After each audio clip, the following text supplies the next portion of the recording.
जय माता दी दोस्तों। मैं हूँ अर्चना तिवारी। स्वागत है हमारे चैनल ज्ञान की बात विद अर्चना चिंतामणि में आप सभी लोगों का। कैसे हैं आप लोग ये बताने के लिए कमेंट बॉक्स में जय माता जी हर हर महादेव जरूर लिखिए। दोस्तों, आज की वीडियो में हम बात करने वाले हैं चैत्र अमावस्या कब है। चैत्र अमावस्या की तिथि की शुरुआत कब से हो रही है और कब समाप्त हो रही है। चैत्र अमावस्या पर किस तरह की पूजा विधि हम करके बहुत अच्छी पूजा विधि कर सकते हैं। चैत्र अमावस्या की सरल पूजा विधि क्या है। इसके बाद नवरात्रि की विधि सटे है तो कैसे क्या करें, पितरों का तर्पण कैसे करें, यानी चैत्र अमावस्या के समस्त नियमों का और पूजा विधि का जानेंगे कि सारी जानकारियाँ कैसी हैं और क्या है। दोस्तों, सारी जानकारियों से प्राप्त करने से पहले एक दीदी का कमेंट था कि आप इतनी सादगी में वीडियो क्यों बनाती हैं और आप संपन्न दिखती हैं। तो मुझे हंसी भी आ रही है और थोड़ी बहुत बातों के लिए तकलीफ भी हो रही है कि मैं सादगी में क्यों बनाती हूँ और मैं संपन्न हूँ। संपन्न कोई नहीं होता, क्योंकि जितना होता है उतनी कमियां लगी रहती हैं। मैं नाम नहीं ले सकती क्योंकि उन्होंने नाम लेने के लिए अभी तक मुझे बताया नहीं है और मैं बिना पूछे किसी का नाम नहीं ले सकती। इसीलिए प्रिय सिस्टर जी, अगर ये वीडियो आप देख रही हो तो आप इस बातों को सुनकर ज़रूर महसूस कर सकती हैं। और मैं ये आपको बता देना चाहती हूँ इससे पहले इस वीडियो के माध्यम से कि मैं इतनी सादगी में क्यों बनाती हूँ। तो मुझे काम करना अच्छा लगता है और मैं मेहनत करना ज़्यादा सकारात्मक समझती हूँ हर बात के लिए। मुझे सजना और सँवरना, मैं ये समझती हूँ कि भगवान ने मुझे जो दिया है वो बहुत है मेरे लिए। टाइम पे हर चीज़ का महत्व होता है, तो जहाँ ज़रूरत होता है वहाँ सजना और सँवरना भी अच्छा लगता है। लेकिन जहाँ ज़रूरत नहीं है, दिखावा करना है, वो मुझे पसंद नहीं है। इसीलिए मैं दिखावा करने के लिए नहीं करती हूँ, जो काम है उस काम को सही तरीके से किया जाए, जिस पर फ़ोकस करना चाहिए वो सही होना चाहिए, यानी हमारा ज्ञान सही होना चाहिए, हमारा शरीर सुंदर हो ना हो। अगर आपको सुंदर लगता हो तो ठीक है, नहीं भी लगता है तो कोई बात नहीं, आवाज़ आपको ठीक लगनी चाहिए। और बहन, मैं इतना कहना ज़रूर चाहूँगी कि रोज़-रोज़ सजने वाले रोज़ अच्छे नहीं लगते हैं, लेकिन कभी-कभार सजने वाले रोज़ अच्छे लगते हैं। इसीलिए अगर सादगी में सादा जीवन उच्च विचार आपने सुना होगा, तो विचारों को ऊँचा बनाएँ, simple living and high thinking, लेकिन सजने-संवरने का ज़्यादा ध्यान, क्योंकि मैं यहाँ अपने लुक को नहीं, ज्ञान को दिखाने आई हूँ। तो ज्ञान ही ज़्यादा अच्छा है। इसीलिए मेरे समझ से कैसा लगा आप लोगों को, अगर आपको कैसा लगा ये बात, कुछ बुरा लगा हो तो मैं इसके लिए माफ़ी चाहती हूँ। अगर नहीं भी लगा हो तो कोई बात नहीं, मेरी भावनाओं को आप समझ रही होंगी, तो इसके लिए बहुत-बहुत धन्यवाद आपको। चलिए बातें करते हैं। इससे पहले दोस्तों, अगर आप हमारे चैनल पर नए हैं, पहली बार मेरी वीडियो देख रहे हैं, तो कृपया करके मेरे चैनल को सब्सक्राइब कर लें। अगर मेरी वीडियो आपको पसंद आती है तो लाइक ज़रूर कर लें। आप मेरी वीडियो कहाँ से देखते हैं कमेंट बॉक्स में ज़रूर बताएं।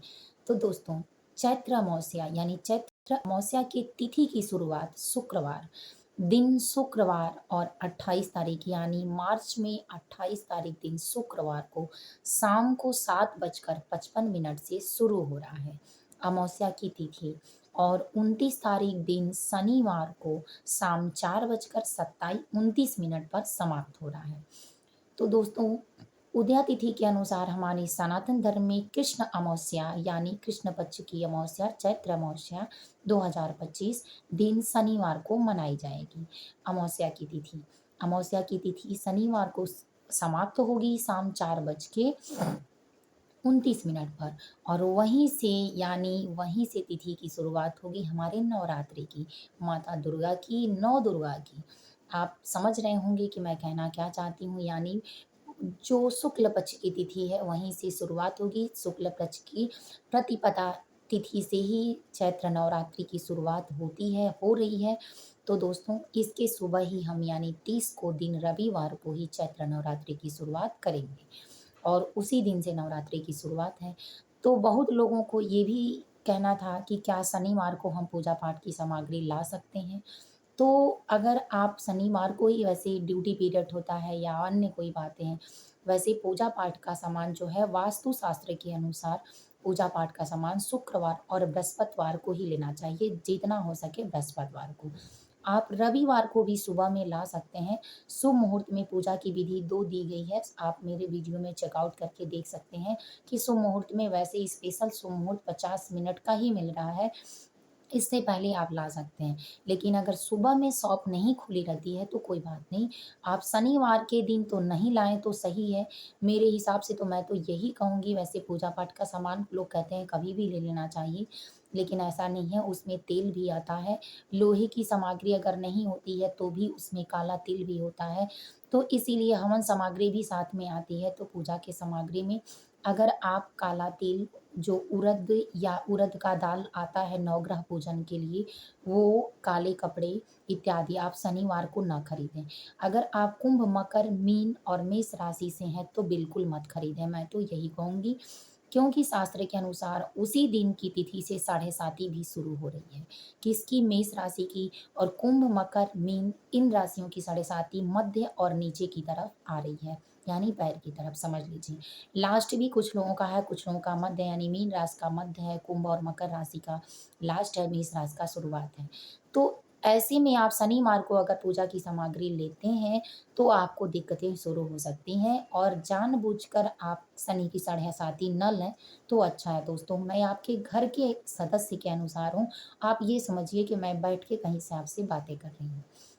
तो सत्य में मैं यही कहूँगी कि आप शनिवार को न खरीदें, लेकिन अगर मजबूरी हो तो किसी पंडित से भी आप पूछ कर करें तो शायद आपको कुछ हल मिल जाए। लेकिन मैं अपने मुँह से नहीं कहना चाहती हूँ।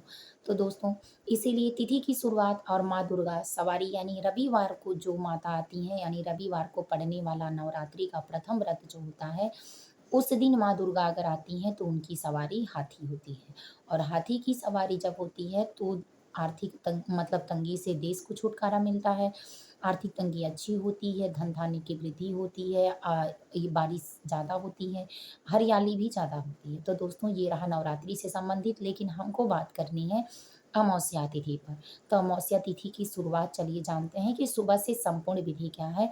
तो सुबह गंगा जल से स्नान करें, सूर्योदय से पहले उठें, फिर अपने नित्य क्रियाक्रम को करने के बाद अपने घर की साफ-सफाई बहुत अच्छे से करें। उस दिन अगर आपको कोई ऐसे कपड़े जो खराब हों, आपके घर का बर्तन खराब हो, कोई सामग्री खराब हो, नवरात्रि की सफाई करनी हो, तो अमावस्या तिथि पर भी समाप्त कर लें, नवरात्रि में ना करें।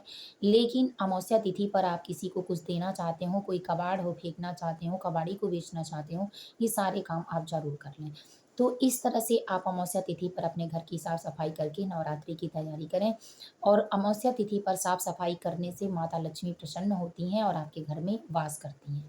तो इस तरह से आप अपने घर के समस्त कार्यों को करने के बाद गंगा जल से स्नान करें, और उस दिन दोस्तों शनिवार के दिन अमावस्या तिथि पड़ रही है, इसलिए आप नमक डालकर पोछा ज़रूर लगाएँ अपने घर में।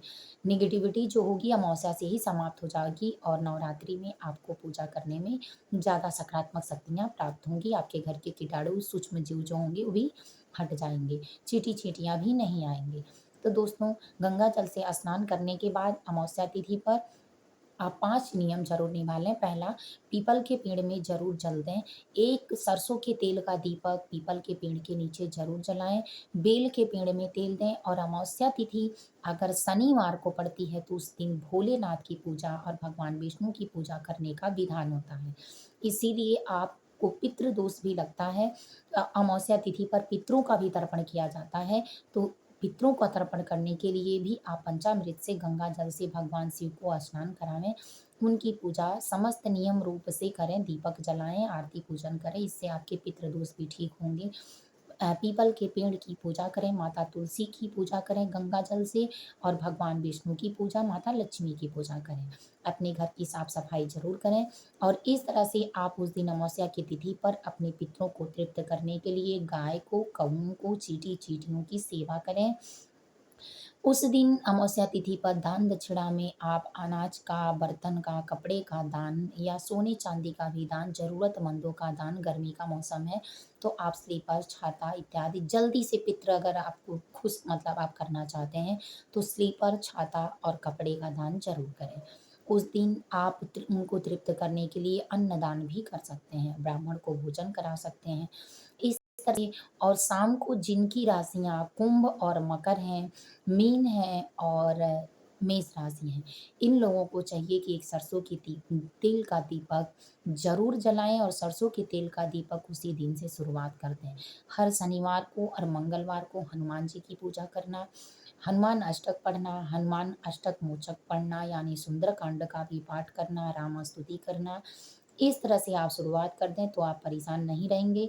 आप पहनने के लिए अपने आप के लिए चांदी का कंगन, चांदी का छल्ला, चांदी की चैन, पैर में अगर औरत हैं तो चांदी के पायल, बिछुआ, ये सारी चीज़ें चांदी की सामग्री ज़्यादा पहनें कि जिससे आपकी राशि में जो मेष राशि के लोग हैं वो क्रोधित ज़्यादा होंगे, उनको तेज गुस्सा आएगा, इसको कंट्रोल करने के लिए राहत मिलेगा। और याद रखें कि आप काले रंग के वस्त्र बिल्कुल मत पहनें। ये आपके लिए बिल्कुल समझ लीजिए कि रामबाण है कि आप काले रंग के वस्त्र बिल्कुल मत पहने, झूठ मत बोलें, मांस मदिरा का सेवन मत करें। अमावस्या तिथि पर इन चीज़ों का भी ख्याल रखें और हमेशा आपको रखने हैं। तो दोस्तों अमावस्या की तिथि पर चलिए जानते हैं क्या-क्या नहीं करना चाहिए। पहला, मांस मदिरा का सेवन नहीं करना चाहिए। उस दिन झूठ ना बोलें, किसी अन्य को सताएँ नहीं, गौ सेवा ज़रूर करें, काले रंग के वस्त्र मत पहनें, अपने घर से हो सके तो बाहर मत जाएँ। क्योंकि अमावस्या की तिथि पर अपने घर में ही माता लक्ष्मी की सेवा करें और अपने 9 ग्रहों की पूजा डेली किया करें। दोस्तों 9 ग्रहों की पूजा करने से मानसिक शांति मिलती है, घर में उन्नति होती है और आपका ऑरा सही होता है। तो ये भी आप किया करें, अपने मन की शांति के लिए भी माता दुर्गा का पूजा करें। भगवान शिव का ओम नमः शिवाय, ओम विष्णुवाय नमः मंत्र का जाप करें। और दोस्तों आपको अपनी राशियों से कोई भी कष्ट ना मिले और शनि की साढ़े साती और ढैया से कोई कष्ट ना मिले, इसके लिए आपको एक मंत्र हमेशा जाप करना है उस दिन के बाद। आप बिल्कुल डरें नहीं, अपने कर्मों को सही करें तो साढ़े साती और ढैया आपको बिल्कुल परेशान नहीं करेगी, बस अपने कर्म सही करने हैं। जितना आप धर्म बढ़ाएँगे और जितना मेहनत करेंगे उतना अच्छा लाभ होगा आपको। लेकिन अगर पुराना कोई कर्म आपको परेशान करेगा, क्योंकि न्याय के दाता शनि देव हैं और साढ़े साती और ढैया में उसी का परिणाम हमको भुगतना पड़ता है। तो आप धर्म करना जब शुरू करेंगे, पूजा-पाठ करना शुरू करेंगे, तो जो भी आपके ऊपर दिक्कतें आएँगी, वो दिक्कतें उसी के माध्यम से कट जाएँगी, आपको परेशान नहीं करेंगी। तो परेशान ना हों, पूजा-पाठ में, मंत्रों में ज़्यादा ध्यान लगाएँ और एक मंत्र आप सभी लोग हमेशा पढ़ा करें। मंत्र है, अगर आप चाहते हैं कि आपकी शारीरिक दिक्कत कोई ना आए, मानसिक दिक्कत ना आए, तो इस मंत्र का जाप ज़रूर कर लें। भगवान विष्णु का ओम श्री शिवाय नमस्तुभ्यम 11 बार रोज़ पढ़ना है, भगवान भोलेनाथ का मंत्र। ओम श्री शिवाय नमस्तुभ्यम और भगवान विष्णु का हरे रामा हरे कृष्णा का जाप ज़रूर करें। जितना कर पाएँ पूरे दिन में काम करते हुए भी और नहीं करते हुए भी, खाली में भी। आप इन बातों को ध्यान दें कि हरे रामा हरे कृष्णा महामंत्र है, तो इसका जाप किया करें। और भगवान भोलेनाथ का मंत्र और अपने शरीर की स्तुति यानी ऑरा को सही करने के लिए ये मंत्र ज़रूर पढ़ लें। ओम अं अंकराय नमः, ओम अंकराय नमः। इस मंत्र का अगर जाप आप करते हैं तो साढ़े सात ही ढैया कोई चीज़ आपको सताएगी नहीं, पूजा पाठ अच्छा होगा, आपके दुश्मन आपको परेशान नहीं करेंगे और आप शारीरिक रूप से भी कहीं गिर के या किसी एक्सीडेंट के माध्यम से, चोट के माध्यम से, बीमारी के माध्यम से परेशान नहीं होंगे। तो दोस्तों ये रहा समस्त जानकारी आपको अमावस्या तिथि की। कैसी लगी? अगर वीडियो पसंद आया हो तो लाइक कर लें, चैनल को सब्सक्राइब कर लें। फिर मिलूँगी एक नए वीडियो में नए ज्ञान के साथ, तब तक वीडियो यहीं एंड करती हूँ। कमेंट बॉक्स में आप मेरी वीडियो कहाँ से देखते हैं ज़रूर बताएँ। जय माता जी, हर हर महादेव ज़रूर लिखें। लास्ट में दोस्तों माता दुर्गा की पूजा आप सभी लोग ज़रूर करें।